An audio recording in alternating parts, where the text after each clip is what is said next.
Oh my God, not now.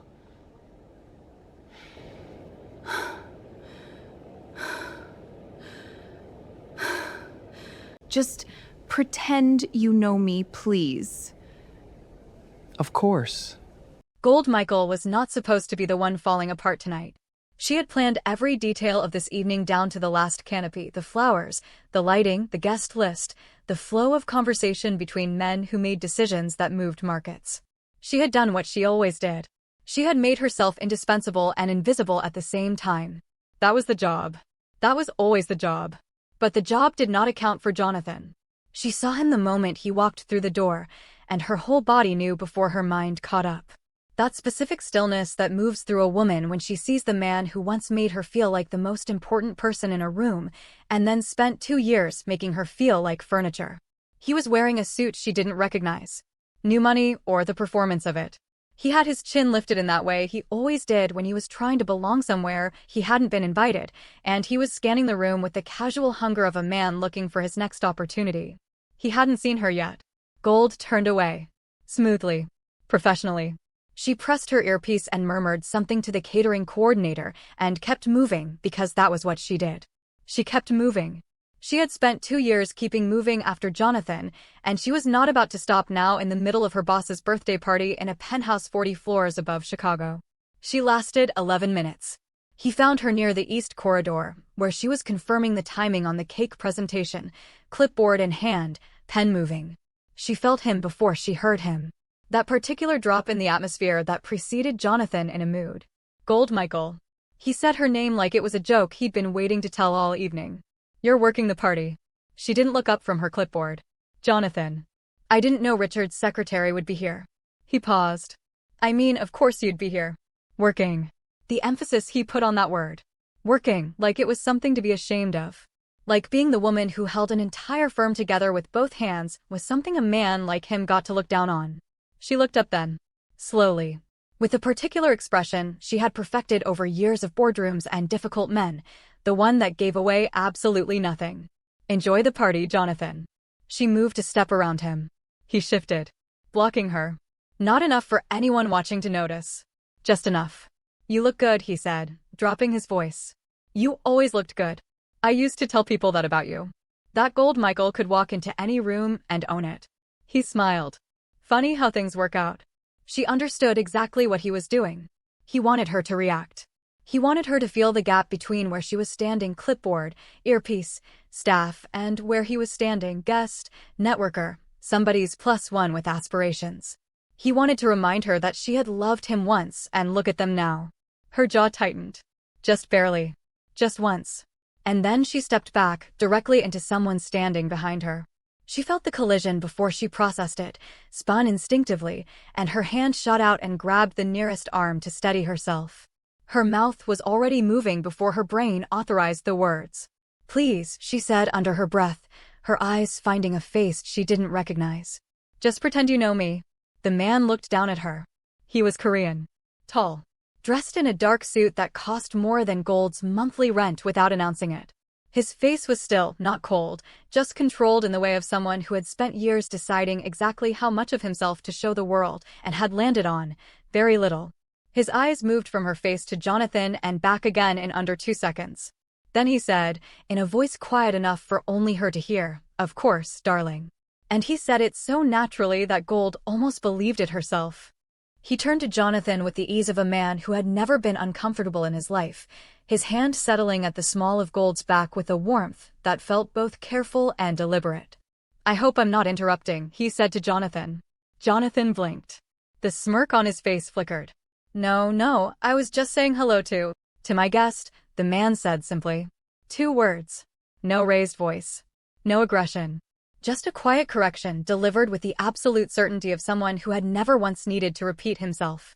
Jonathan's mouth opened. Closed. He glanced around, and whatever he saw in the faces of the people nearby made the smirk disappear entirely. He straightened his jacket. Right. Well, good evening. He walked away. Gold stood very still with this stranger's hand at her back and her heart hammering and her face giving away nothing. Thank you, she said quietly. You can let go now. In a moment, he said. He's still watching.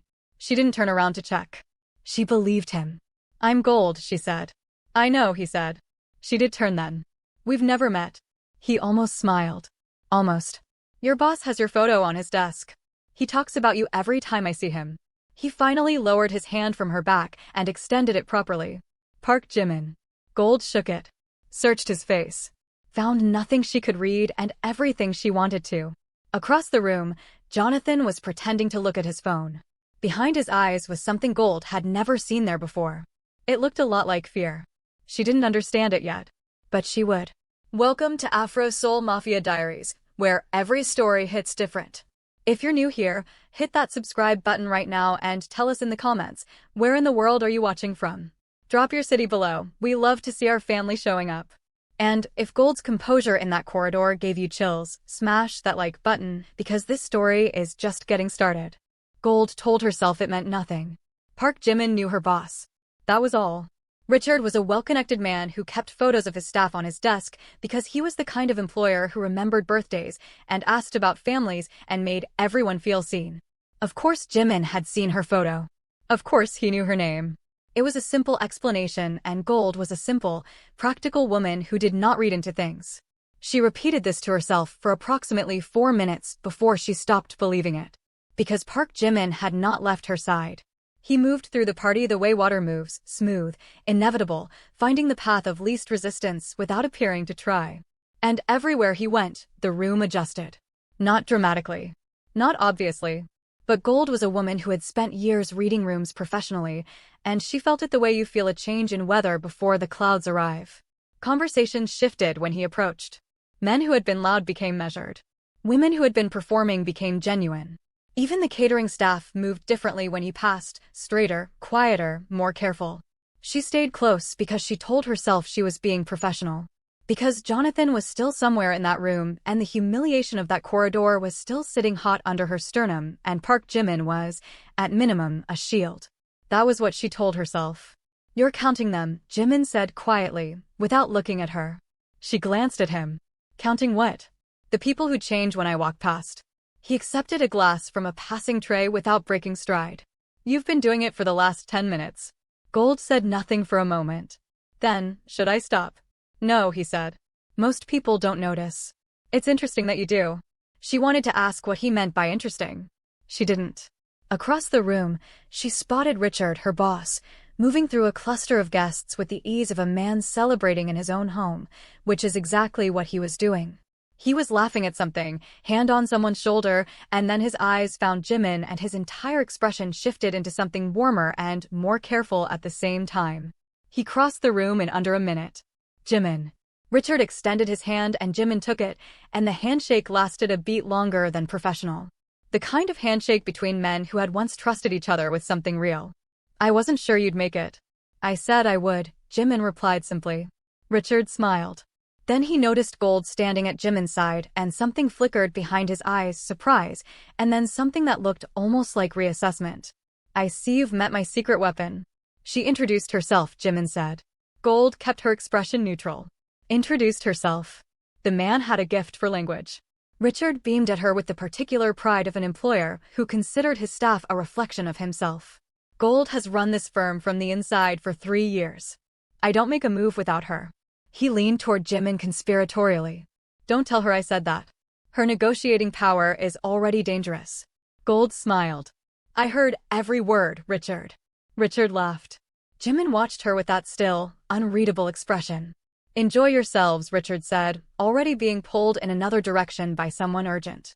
"Jimn, we'll talk later. There's something I want your read on."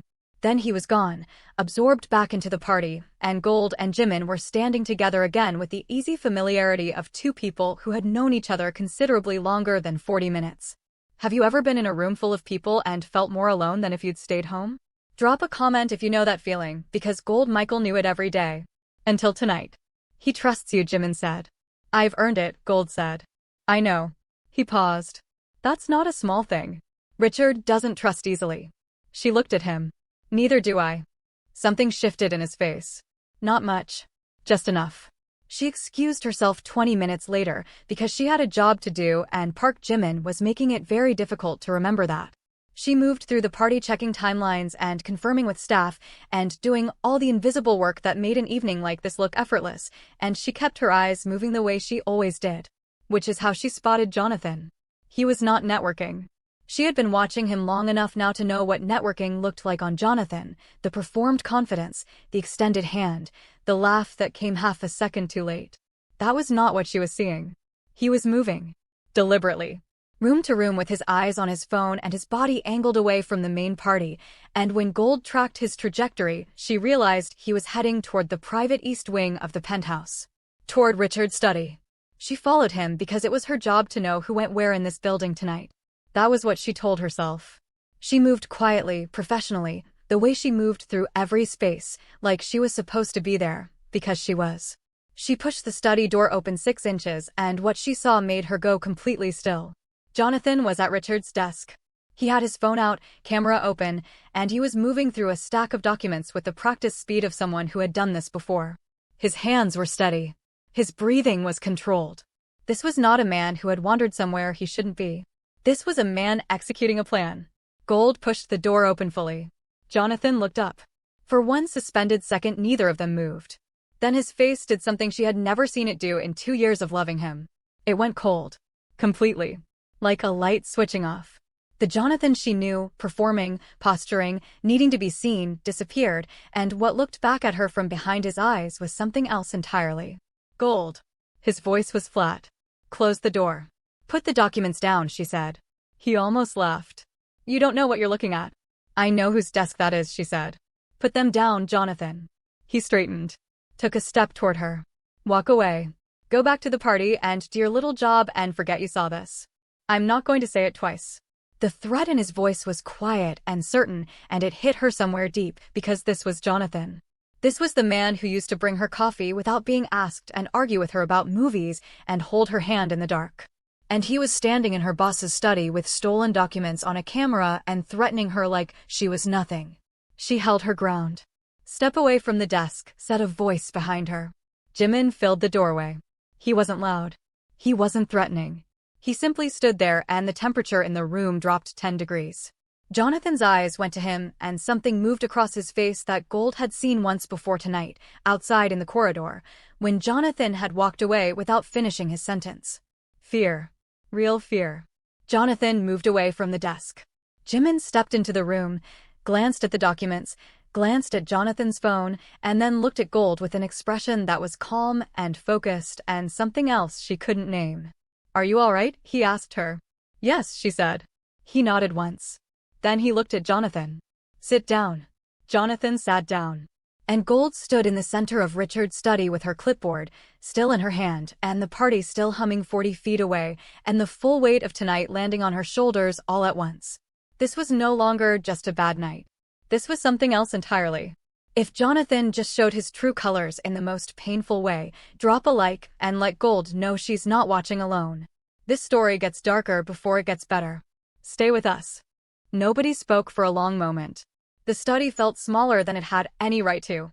The noise of the party filtered through the walls, laughter, music, the clink of glasses, and it felt obscene against the silence pressing down on this room. Gold stood with her clipboard against her chest. Jonathan sat in the chair before Richard's desk with his jaw tight and his eyes moving between her and Jimn like a man calculating odds and finding nothing good. Jimn stood near the door. Still. Unhurried. The kind of man who understood that stillness was its own form of violence. The documents, Jimn said to Jonathan. Who sent you for them? Jonathan's chin lifted. I don't know what you're talking about. Jimn crossed to the desk. Picked up the stack of documents. Turned them toward the light and read in silence. Gold watched his face absorb what was on those pages, watched the controlled stillness in him become something colder and more deliberate. These are the partnership contracts, he said. Mine and Richard's. From 2019. He set them down. Someone wants leverage. Over Richard. Or over me. Why would anyone want those, Gold said. Because they contain terms never made public. Liability clauses. Exit language that out of context could suggest financial misconduct that never occurred. He looked at Jonathan. Who sent you? Jonathan said nothing. Jimn looked at him for a long moment. Then his phone buzzed in his jacket. He checked the screen. Something shifted in his expression, barely perceptible, but Gold caught it. "Don't move," he said to Jonathan. He looked briefly at Gold. "I'll be right outside." He stepped out into the corridor and pulled the door behind him. The study exhaled. Gold stood on one side of Richard's desk. Jonathan sat on the other. The party hummed beyond the walls like a different world. "You should leave," Jonathan said quietly. "You should have left," Gold replied. "Before you walked into this room." He looked at her then. Really looked at her. And the man she thought she knew, the man who used to make her laugh, who used to reach for her hand without thinking, was completely gone. What sat in that chair was someone she had never met. "You have no idea what you've walked into," he said. "These people don't play games, Gold. They will burn everything in their path and not lose a minute of sleep." "Then why are you working for them?" "Because I didn't have a choice." His voice cracked slightly on the last word. Just slightly. Then it hardened again. "And now neither do you." Gold frowned. "What does that mean?" He stood up slowly. She took one step back. "Instinct." "It means you saw too much," he said. "And I can't walk out of here with you running to tell that Korean what you know." He moved around the desk. "I tried to warn you, Gold. I told you to walk away." "Jonathan." "I told you."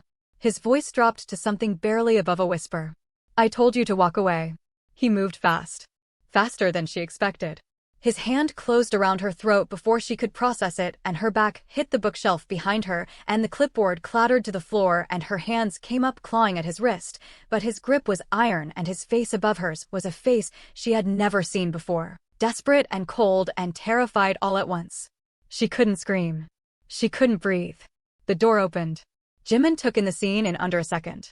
What happened next happened so fast Gold only processed it in pieces. Jimn crossed the room in 3 strides, and his hand locked onto Jonathan's collar, and he tore him off Gold with a force that sent Jonathan crashing sideways into the desk. Gold gasped, dragging air back into her lungs, hand going to her throat, legs threatening to give. Jonathan scrambled upright. Opened his mouth. Jimn slapped him across the face. The sound cut through the room like a blade. Jonathan's head snapped sideways. He barely had time to register it before Jimmy's hand came back the other direction, harder, and Jonathan's knees buckled, and he grabbed the edge of the desk to stay upright. The room went absolutely silent. Jimmy stood over him. His breathing was controlled. His suit was still immaculate. But his eyes were something Gold had not seen in them before. A cold, focused fury that had no bottom to it. "Touch her again," Jimmy said softly, "and they will not find you." Jonathan pressed his back against the desk. His hand went to his face. He said nothing. He was smart enough to say nothing. Gold straightened against the bookshelf. Her throat throbbed. Her hands were steady, she made sure of it. She would not fall apart in this room. Not in front of Jonathan. Not ever again in front of Jonathan. Jimmy turned to her. The fury in his eyes shifted the moment they found her face, something changing underneath it, something that looked almost like anguish. "Let me see," he said quietly. She moved her hand from her throat. He looked at the redness there, and his jaw tightened. "I'm fine," she said. "You're not," he said. "But you will be." He held her gaze for a moment longer than necessary. Like he was making sure she was still with him. Like it mattered to him in a way that had nothing to do with tonight's complications. Then he stepped back. Composed himself. Looked at his lieutenant who had appeared silently in the doorway. Words in Korean. Low and precise. The lieutenant nodded and moved toward Jonathan. "He won't be leaving through the front," Jimmy said simply. Gold exhaled. Smoothed her dress. Bent down and picked up her clipboard from the floor. She pressed her earpiece and checked the time and pulled herself back into herself the way she had always done, quietly, efficiently, without asking anyone for permission to be okay. "There's a contact," she said. "Inside the party. Someone waiting for Jonathan to transmit those photographs." Jimmy looked at her. "Far. East End. Gray jacket. He's been watching the East Corridor and he knows something has gone wrong." She met Jimmy's eyes. "He'll move soon if he hasn't already." Jimmy stared at her for a beat. This Black American woman with fingerprints on her throat and a clipboard in her hand and intelligence in her eyes that cut straight through everything. "How long were you watching him?" Jimmy said. "Long enough," Gold said. He held her gaze. Something in his expression shifted, quiet and unguarded, and gone before she could fully name it. He was already on his phone. Have you ever been underestimated by the exact person who should have known better? Drop a comment because Gold just proved what she's made of. Don't forget to like this video and share it with someone who needs to see a woman handle her business. The man in the gray jacket was already moving. Gold saw it the moment she stepped back into the party, the subtle shift in his posture, the drink set down on the bar with the careful precision of someone preparing to leave without being remembered. He had waited as long as he could. Jonathan's silence had told him everything he needed to know, and now he was cutting his losses, and Gold had maybe 90 seconds before he walked out of that penthouse and disappeared into Chicago's night.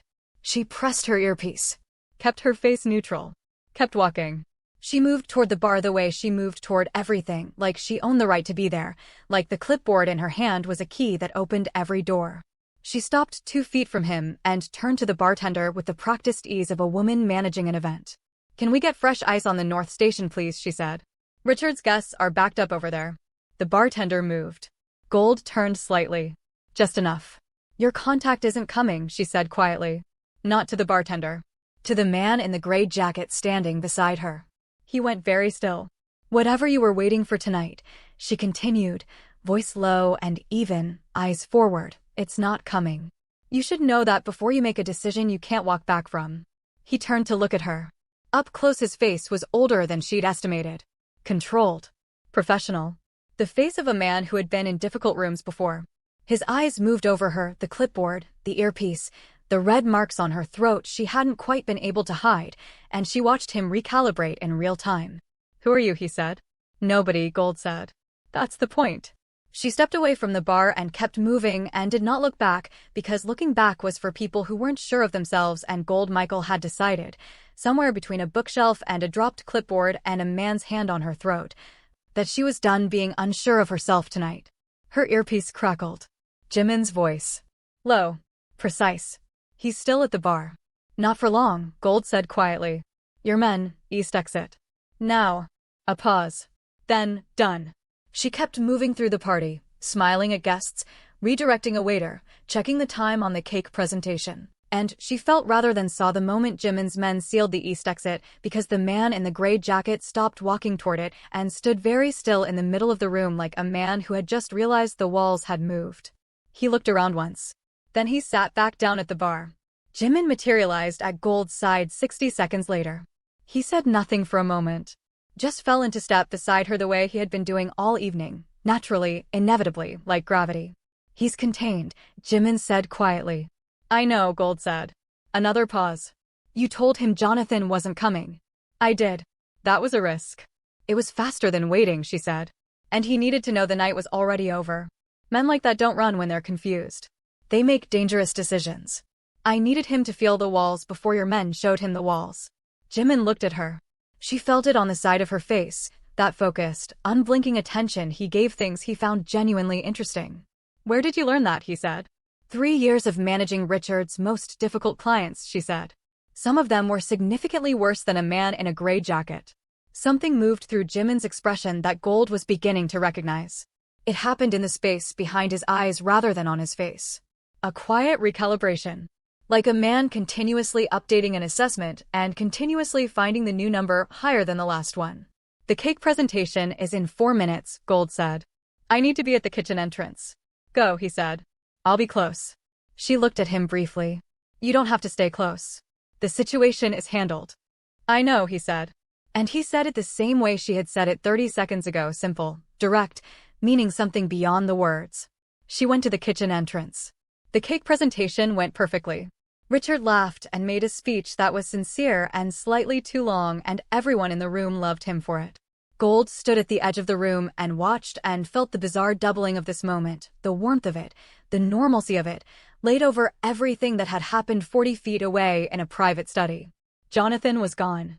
She didn't know where Jimm's men had taken him, and she had made the decision not to ask because some doors, once opened, were very difficult to close again. The man in the gray jacket was gone too. Just as quietly. The party began to wind down around 11. Guests filtered out in clusters, coats retrieved, goodbyes extended. Gold moved through the penthouse managing the close of the evening, vendors, catering, the careful choreography of an event reaching its end. She was standing at the window when Jimn found her. Chicago spread out 40 floors below lights and highways, and the flat dark line of the lake at the edge of everything. Gold had her arms crossed and her heels off, and she was standing in her stockinged feet on Richard's marble floor, looking out at the city and letting herself feel, just for a moment, the full weight of the night. Her throat still ached. "You should have someone look at that," Jimn said. She didn't turn around. "It's fine. Gold." "I said it's fine, Jimn." The use of his name without the honorific surprised them both. She felt it in the small silence that followed. He came to stand beside her at the window, and for a long moment neither of them spoke, and Chicago glittered below them indifferently. "He was going to hurt you," Jimn said. "Badly." "I know," she said. "And you're still standing here managing an event." "Someone has to." "That's not what I mean."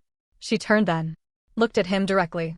He was closer than she'd registered, close enough that she could see the thing he was trying not to show on his face. The thing that had been building behind his eyes all evening every time he looked at her. "What do you mean?" she said. He held her gaze. "I mean you are the most composed woman I have ever watched survive a dangerous night.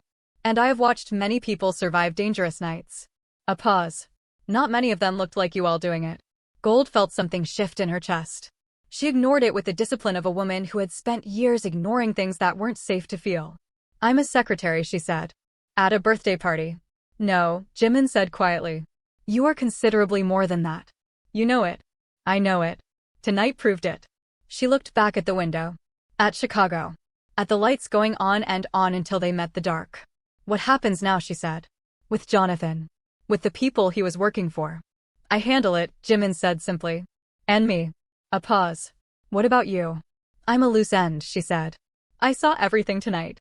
I know what you are now, or some of it. The people Jonathan worked for know my face." She turned back to him. "I'm a loose end, Park Jimn. And I need to know how you handle those." He looked at her for a long moment. Something in his face was very still and very serious, and underneath it was that other thing, the thing she'd been cataloging all evening and refusing to name. "Not the way you're thinking," he said. "Then how?" "I protect them," he said. "The ones worth protecting." The words landed in the quiet between them, and neither of them moved, and Chicago went on glittering 40 floors below like it had no idea what was happening up here. "Are you feeling the tension between these two right now? Because this is only getting more intense from here." Drop a like if you're Team Gold and Jimn, and comment below, do you think Gold should trust him? Let us know. Gold did not sleep that night.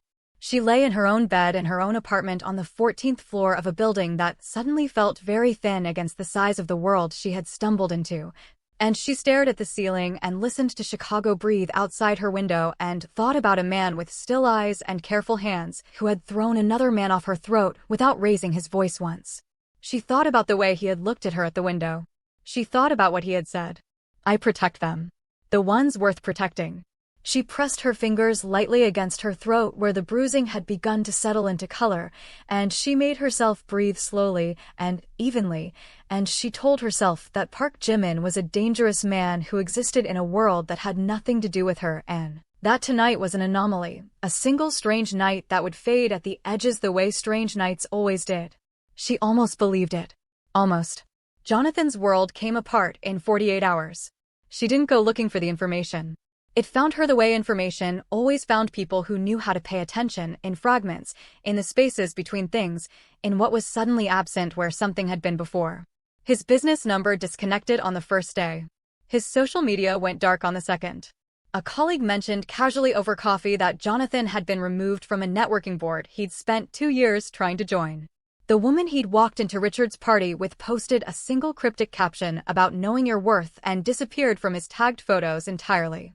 Gold sat with her coffee and absorbed all of it and felt something she hadn't expected to feel. Not satisfaction. Not quite. Something quieter than that. Something that felt like the specific relief of a chapter closing, not triumphantly, but finally. The relief of a woman who had spent too long waiting for the other shoe to drop and had watched it drop so completely there was nothing left to wait for. She was at her desk on the third morning when Richard appeared in his office doorway. His face was the face of a man holding something he didn't quite know how to carry. "Gold," he said. "Can you come in here?" She brought her notepad. Force of habit. She sat across from his desk and watched him settle into his chair with the careful movements of a man choosing his words. "Something happened last night," he said. With a firm. She kept her expression professionally neutral. "What kind of something?" He exhaled. "Someone acquired 40% of our shares overnight. Quietly. No press. No announcement. The kind of acquisition that happens when someone knows exactly what they're doing and doesn't need anyone to know they're doing it. He paused. The attorneys called this morning. Gold's pen was still against her notepad. The acquiring party has made one request, Richard continued. He looked at her with an expression she couldn't immediately read. One condition attached to the acquisition. What condition? She said. Richard turned his monitor to face her. The name on the acquisition document was one she already knew. Park Jimn. Gold looked at the screen for a long moment. Then she looked at Richard. He wants a point of contact, she said. It wasn't a question. He requested you specifically, Richard said. By name. He leaned forward slightly. Gold, how well did you get to know this man at my party? She thought about a corridor and a study and a window 40 floors above Chicago and a man looking at her like she was something he hadn't expected to find. Well enough, she said. She found the rose on her desk when she returned to it. Black. Single stem. Perfectly placed at the center of her desk as though it had always belonged there. No card. No note. Just the rose and the faint suggestion of something expensive in the air around it that had no business being in his secretary's office on a Thursday morning. Gold stood in front of her desk for a long moment. Then her phone buzzed. Unknown number. A message. 4 words. Are you all right, Gold? Not a question the way Jonathan would have asked it, performing concern, looking for a particular answer. A real question. The kind that had weight behind it. The kind asked by someone who had been thinking about the asking for 3 days and had finally decided the answer mattered enough to reach. She looked at the rose. She looked at the message. She sat down slowly in her chair. She typed back. My throat is fine. 3 seconds. That's not what I asked. Gold stared at the screen. Outside her office, the firm hummed along phones, keyboards, the ordinary machinery of a day that had no idea what was sitting underneath it. She pressed her fingers briefly to her throat. The bruising had faded to something faint and yellowish. In a week it would be gone entirely. Some things healed clean. She had learned that. I'm all right, she typed. Thank you for asking. A longer pause this time. She imagined him on the other end, somewhere in Chicago, in some room that probably looked like power and felt like control, holding a phone and deciding how much to say. I meant what I said at the window. Her hand stilled on the phone. I know, she typed back. And then, before she could talk herself out of it, so did I. She set the phone face down on her desk and pressed both palms flat against the surface and breathed in and breathed out and stared at the wall in front of her with the particular expression of a woman who had just stepped off a ledge and hadn't hit the ground yet. Her desk phone rang. She picked it up. Gold Michael. Ms. Michael. The voice on the other end was professional, Korean accented, precise. Mr. Park's office calling. He'd like to schedule an introductory meeting regarding the acquisition.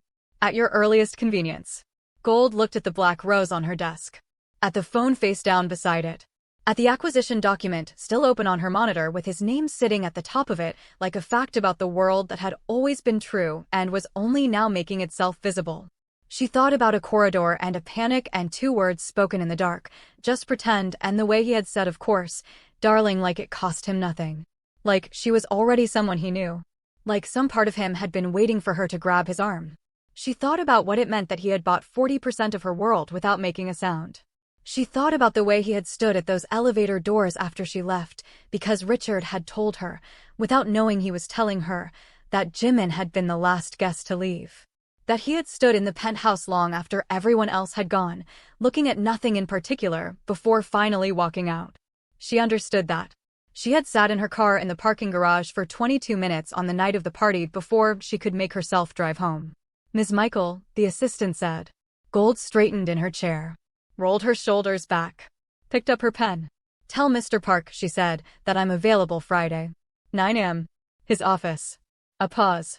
Shall I send the address? I'll find it, Gold said. She ended the call. Set the phone down. Looked at the rose one more time. Then Gold Michael opened her laptop, pulled up her calendar, and blocked Friday morning with the particular precision of a woman who knew exactly what she was walking into and had decided, with full awareness and both eyes open, that she was walking in anyway. Some doors looked dangerous from the outside. Some of them were. And some of them opened into something you had spent your whole life not knowing you were looking for, standing right on the other side, patient and still, in a dark suit that cost more than your rent, waiting to see if you were brave enough to turn the handle. Gold was brave enough. She always had been. And that is how Gold Michael, Secretary, professional, the most composed woman in every room she had ever entered. Walked into the most dangerous chapter of her life with her shoulders back and her chin up and a black rose on her desk and a smile she wasn't quite ready to show anyone yet. But she would be. Friday was coming. If this story kept you glued from that corridor to that black rose, smash that like button right now and share this video with somebody who deserves a good story today. Subscribe to Afro Seoul Mafia Diaries if you haven't already, because we have so many more stories coming that are going to hit even harder than this one. Drop a comment and tell us, are you ready for Gold and Jimin's Friday meeting? Because that story is going to be something else entirely. We see every single comment and we love this community. Thank you for watching, and we will see you in the next one.